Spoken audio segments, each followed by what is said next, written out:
The moment my mom said, "You're not half the woman your sister is," I swear the room stopped breathing. Even the clock on the wall seemed to freeze. Her words didn't just sting, they lit something in me I didn't know was still alive.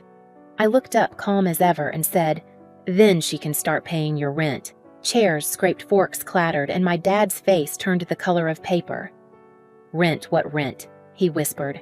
That was the night 3 years of silence shattered, but trust me, the truth didn't begin there. It started long before with one desperate call I'll never forget. Before I tell you how it all unfolded, tap like and tell me where you're listening from. I want to know if you've ever had to draw a line with family, so I know I'm not the only one. My name is Lily Hart. I'm 28, and from the outside, my life looks stable, steady income, clean apartment, predictable routines. I manage finances for a logistics company near Portland's harbor where numbers always balance and rules make sense. I wish families worked the same way. Every Friday night, I drive 30 minutes to my parents' house in the suburbs. It's been our tradition since I left for college, a family dinner, though it feels more like an unspoken contract. No one's allowed to miss it. If I say I'm tired, Mom calls until I answer. If I don't, Dad sends a message that reads like a joke, but isn't. "This family has a seat for you. Don't leave it empty." So I go. I step into the same house. The same smells: Mom's roast chicken, Dad's cologne, Ava's perfume that lingers long after she hugs me hello. And there's the same lineup of framed photos along the staircase: Ava's law school graduation, Ava receiving an award, Ava smiling beside my parents. My degree hangs somewhere in the hallway near the laundry room. At the table, conversation always starts and ends with her. Ava just won a new case. Ava bought new furniture. Ava might make partner next year. My dad's eyes light up when she speaks like she's telling stories from another world. My mom laughs too loud at every word, touching Ava's hand, as if she's holding a trophy.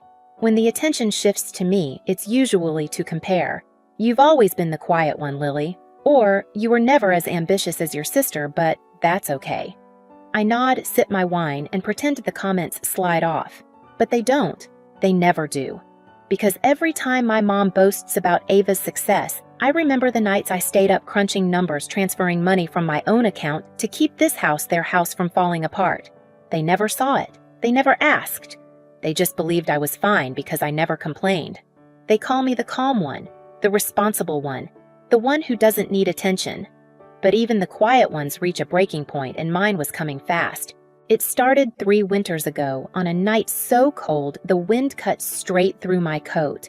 I just finished a 12-hour shift at the office when my phone lit up with Mom's name. She never called that late, so I answered immediately. Her voice was trembling. "Lily, your dad lost a major contract this month. If we miss the payment, the bank will send a notice. We might lose the house. Can you help us just this once?" I didn't even think. My savings were meant for a down payment on my own apartment, but family came first. The next morning, I transferred the money. Mom called again, crying with relief, promising they'd pay me back once things stabilized. I believed her, but once became twice, then 3 times. Every month came the same text: "Just this month, sweetheart. Next month will be better." And each time I said yes. I stopped counting after a year. Somewhere along the way, I set up an automatic transfer so I wouldn't have to think about it. It felt easier to bleed quietly than to say no. The truth is, I didn't just send money, I sent pieces of my future. When friends asked me to join trips, I said I was busy. When my landlord raised the rent, I didn't move. I told myself it was temporary. Families help each other right. But somewhere between those payments and my parents' proud stories about Ava's success, I realized I wasn't helping. I was disappearing. I still remember the night I saw the total $72,000. My cursor hovered over the screen, blinking. That was my down payment, my dream home, my independence gone. What made it worse wasn't the money. It was the silence. No one had ever thanked me. Not once. During every dinner, my father toasted to Ava's achievements, my mother bragged about her clients, and I sat there knowing I'd quietly kept the roof above their heads. The next month, when Mom texted again, "Can you help just this once?" I didn't reply. I opened my banking app, found the automatic transfer, and hit cancel. The confirmation popped up small and simple. "Are you sure?" I clicked yes. And just like that, the weight I'd carried for 3 years shifted. I didn't know it then, but that single click was the start of my revenge. Not the loud kind, but the kind built on truth and proof. That night, after I canceled the transfer, I sat at my kitchen table for a long time, staring at the glow of my laptop screen. My hands wouldn't stop trembling. For 3 years, I had tied my worth to those payments. Every dollar felt like proof that I was a good daughter, a reliable one. Without them, who was I? But the longer I stared, the lighter I felt. For once, I wasn't the invisible safety net holding everyone else up. I was just me, broke tired, but finally free. The next morning, I woke before sunrise and went for a run along the Willamette River. The air was sharp mist curling above the water. My lungs burned, but it wasn't pain, it was something cleaner, clearer. Each step felt like peeling away the weight I'd carried since that first desperate phone call. From that day on, I started rebuilding, not for them, but for myself. On Thursdays, I joined a small cooking class at a community center downtown. It wasn't fancy, but it gave me something I hadn't felt in years, peace. No one there knew about Ava, or my parents, or the 3 years I'd spent saving a house that wasn't mine. They only knew me as Lily, the woman who loved making soups and always burned her first batch of bread. At work, I threw myself into projects. Numbers were still my language, but now they had purpose. My boss noticed. One evening after I stayed late running reports, he stopped by my desk. "I like your precision," he said. "You see things other people overlook." That compliment stayed with me longer than any praise my parents ever gave. Maybe because it was honest. Maybe because it was earned. 2 months later, a fintech startup in Seattle reached out. They wanted someone to lead their new financial analysis team. The offer was bigger than anything I'd ever imagined, 40% more pay plus company shares. I didn't hesitate. I signed the contract and packed up my Portland apartment. Moving to Seattle felt like shedding the last skin of who I used to be. The city air was cold, the skyline unfamiliar, but I loved every second of it. My new place was small, modern, and mine. No one's shadow reached me here. Still, some nights I'd sit on the floor, surrounded by old folders, proof of every transfer, every receipt, every message that began with just this once. I couldn't throw them away. Not yet. Because deep down, I knew this wasn't the end. My parents' silence would never last forever. And when the truth finally came knocking, I intended to answer with facts, not tears. 6 months after I moved to Seattle, I thought I'd finally closed that chapter. New city, new job, new peace. Until one morning, my phone buzzed with a message from Mrs. Whitaker, my parents' elderly neighbor back in Portland. "Hi, dear. I just thought you should see this." A photo followed a wide white banner stretched across my parents' porch. Big red letters read, "Congratulations, Ava Hart, for preserving the family home." For a second, I thought my chest had stopped working. I zoomed in, blinked, but the words didn't change. The house I'd kept afloat for 3 years was now her victory story. My vision blurred, the screen trembling in my hand. They hadn't just ignored what I'd done, they'd erased me completely. I sat there for a long time, the sounds of the city muffled behind me. Then something in me shifted. It wasn't anger this time. It was clarity. I opened the drawer under my desk and pulled out the folder I'd kept all this time. Inside were the payment logs, bank statements, screenshots of messages, every number and word that proved the truth. I'd built my life on proof, now it was time to use it. That night, I compiled everything into a single presentation file labeled Simply Truth.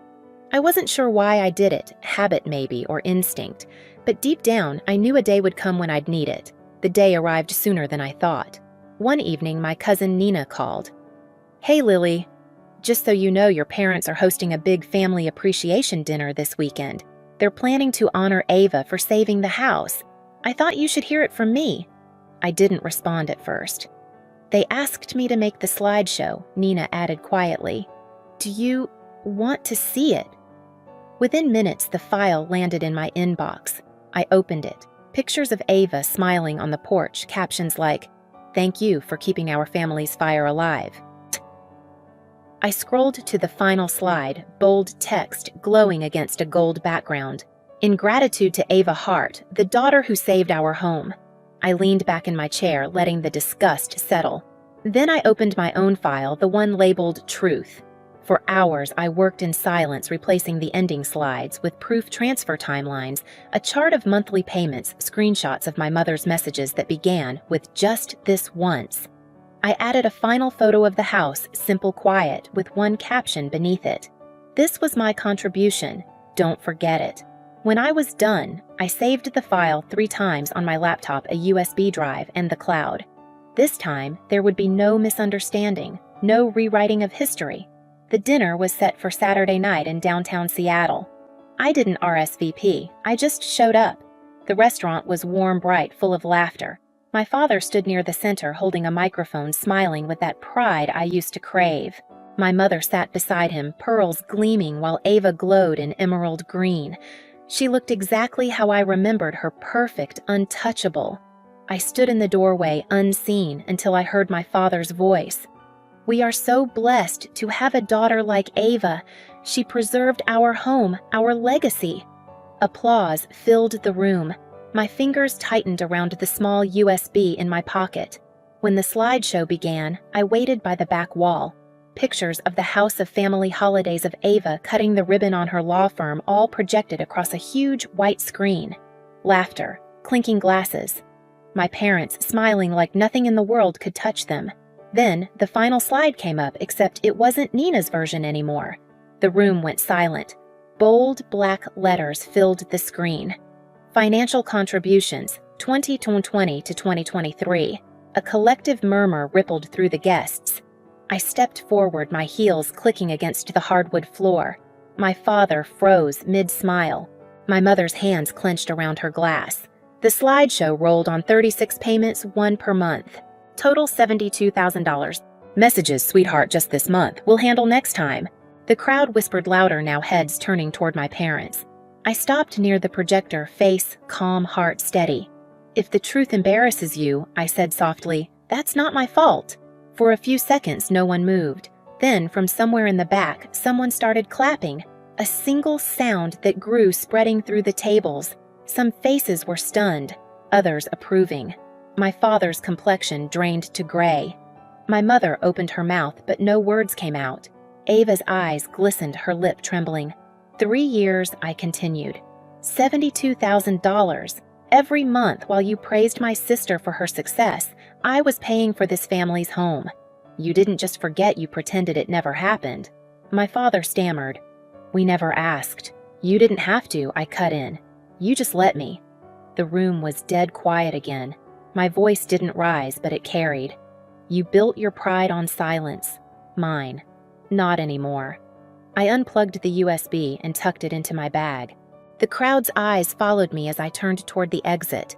My mother whispered my name, a soft, pleading sound, but I didn't stop. Outside, the night air hit me like a wave, cold, clean, honest. For the first time, I felt the ground solid beneath my feet. Behind me, muffled voices filled the restaurant, the world of half-truths collapsing under its own weight. I walked to my car, my reflection flashing briefly in the glass door as it closed. The woman staring back at me didn't look invisible anymore. She looked free, and maybe that was all the justice I ever needed. 2 days after the dinner, I woke to a soft knock at my apartment door. When I checked the peephole, I froze. My parents stood there, my mother's eyes swollen, my father's shoulders slumped like a man who'd aged overnight. I opened the door but didn't invite them in right away.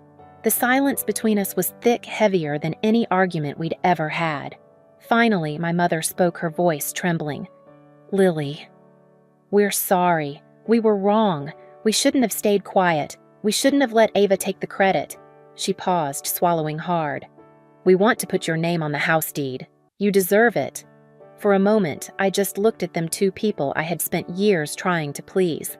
Once, those words would have broken me wide open. But now, standing in my own apartment, surrounded by the quiet I built myself, I realized I didn't need their apology to feel whole. I shook my head gently. "I have a home now," I said. "I don't need to be tied to that one anymore." My father looked down, his throat tightening. My mother's lip trembled. There was so much they wanted to say, but nothing that could undo what had already been done. "I never needed a deed," I continued softly. "I just needed respect. For the first time, they both nodded not out of defense or denial, but in understanding, and that, strangely, was enough. When they left, I stood by the window watching the city lights flicker across the water. The world outside felt calm, balanced like a set of numbers that finally added up. For the first time in years, I wasn't the quiet daughter or the forgotten one. I was simply Lily seen steady and free. That night, I sat on my balcony overlooking the Seattle skyline, a glass of wine in my hand. The city hummed softly below, alive and unbothered. I thought about everything that had happened, the dinners, the silence, the comparisons, the years I spent trying to earn love that was supposed to be given freely. I realized something simple yet freeing: my worth was never up for debate. It was never measured by my parents' praise or Ava's achievements. It was written in every moment I kept going, when no one noticed, in every quiet act of strength that no one clapped for. I glanced at the folder still resting on my desk, the proof that once defined me, and smiled. I didn't need it anymore. The truth had already done its job. So, if you've ever been made to feel invisible, remember, this silence doesn't mean weakness, and walking away isn't losing. Sometimes it's the only way to win. If this story hit home, tell me where you're listening from and hit subscribe for more stories like this. You're not alone.